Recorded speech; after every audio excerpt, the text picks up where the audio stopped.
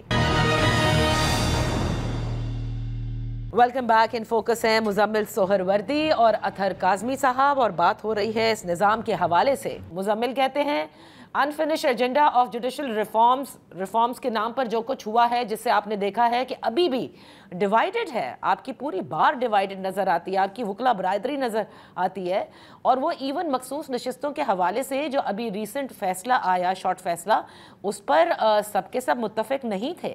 تو اب اس عدلیہ کو جو شکل 26ویں آئینی ترمیم کے بعد ہے اور جو 27ویں کے بعد ہوگی, کیا ایکسپیکٹ کیا جا سکتا ہے؟ لیکن ٹو بی آنسٹ اس وقت تو آپ دیکھیں جس قسم کے فیصلے آ رہے ہیں اور جس طریقے سے نظام چل رہا ہے. ماضی میں یہ ہوتا تھا کہ کچھ چیزوں کے اوپر کہیں پہ آپ کو ایگزیکٹو بھاری نظر آتا تھا, کہیں پہ عدلیہ کی جانب سے کوئی ایسی بات ہوتی تھی جس پہ اعتراض ہو سکتا تھا. لیکن موجودہ صورتحال میں تو اس طرح لگتا ہے کہ ایگزیکٹو بالادست ہے, اور آئین اور قانون کی جو ہم بار بار بات کرتے ہیں وہ آئین اور قانون اس طرح ہمیں نظر نہیں آتا. آئین اور قانون تو میری طاقت ہے, آپ کی طاقت ہے. جب تک آئین اور قانون کے تحت چیزیں چلیں گی تو ہر کسی کے رائٹس پروٹیکٹ ہوں گے. جس طرح ابھی مزمل صاحب نے بھی کہا, وہ چاہے 1956 میں حسین شہید سہروردی صاحب ہوں یا 2025 میں مزمل سہروردی صاحب ہوں, اگر اس ملک میں آئین اور قانون برقرار رہے گا تو لوگوں کے رائٹس پروٹیکٹ ہوں گے. یہ مزمل صاحب کو لگتا ہے کہ آج کل یہ نظام بڑا اچھا چل رہا ہے, لیکن کل اگر تحریک انصاف والے حکومت میں آ گئے تو انہوں نے بھی کہنا ہے کہ جی 26ویں آئینی ترمیم ختم نہ کریں, کیونکہ یہ حکومت کو سوٹ کرتی ہے, یہ ایگزیکٹو کو سوٹ کرتی ہے. وہ اپنی مرضی سے ججز لگائیں گے, اپنی مرضی سے بینچز بنائیں گے. تو ہم نے دیکھنا ہے کہ اوور آل کیا یہ ملک کے لیے فائدہ مند ہے, کیا ایگزیکٹو کے پاس اتنی پاور ہونی چاہیے کہ وہ عدلیہ کے کسی بھی فیصلے کو نہ مانے. کل ہی میری نواز شریف صاحب کے وکیل, سابق وکیل جہانگیر جدون صاحب سے بات ہو رہی تھی. انہوں نے کہا کہ اس وقت ملک میں کوئی بھی ایسی عدالت نہیں ہے کہ جہاں سے کوئی فیصلہ آئے اور آپ 100% سرٹن ہو کہ یہ بات کر دیں کہ ایگزیکٹو اس فیصلے کو مان لے گی, چاہے وہ سپریم کورٹ کا بھی فیصلہ ہو. اور یہ ساری مثالیں ماضی قریب میں ہم نے خود دیکھی. تو مسئلہ یہاں پہ کسی شخصیت کا یا کسی ایک بینچ کا یا کسی ایک عدالت کا نہیں ہے. یہ 2025 کے اندر اس وقت جو ہمارے سامنے ایشو ہے, کیا ہم نے ملک آئین اور قانون کے مطابق چلانا ہے, یا آئین کو ہم نے وہ جسے کہتے ہیں نا موم کی ناک بنا دیا, جدھر دل چاہے گا موڑ دیں گے, اس کا نتیجہ پھر اچھا نہیں نکلے گا. نہیں, آپ نے ذکر کیا کہ اگر تحریک انصاف بھی آئی تو وہ even they would not like کہ 26 امینڈمنٹ کو جو ہے وہ چینج کیا جائے. تو پھر تو ہم یہ اس وقت تک جو لڑائی ہے تحریک انصاف کی, جس کی وجہ سے ان کی وہ پولیٹیکل سپیس نہیں ہے, tomorrow if they come back to power, اس کا مطلب وہ بھی پی ایم ایل این اور پیپلز پارٹی اور دیگر جماعتوں کی طرح جو کہ اس نظام سے متفق ہیں, خوش ہیں اور کہتے ہیں بہترین ہیں, وہ بھی یہی کہتے نظر آئیں گے. تو کیا جمہوریت کی شکل یہ ہوگی اب؟ دیکھیں اس ملک میں تو ہمارا ایکسپیرینس تو یہی ہے نا, جب آپ اقتدار میں ہوتے ہیں تو آپ کو ہر چیز اچھی لگتی ہے. اقتدار میں تو آپ پیکا قانون بھی لے کے آتے ہیں, وہ تو اللہ بھلا کرے جسٹس اطہر من اللہ صاحب کا اسلام آباد ہائی کورٹ نے اس وقت اس کو ریجیکٹ کر دیا, اڑا دیا. ابھی جو ہے صورتحال بالکل تبدیل ہوگی. اب تحریک انصاف کا اصل چیلنج نہ دیا اس دن شروع ہوگا جب وہ دوبارہ اقتدار میں آئیں گے. ہم نے تو جن کو دیکھا ہے جو ڈیموکریسی کی سٹرگل کر رہے تھے,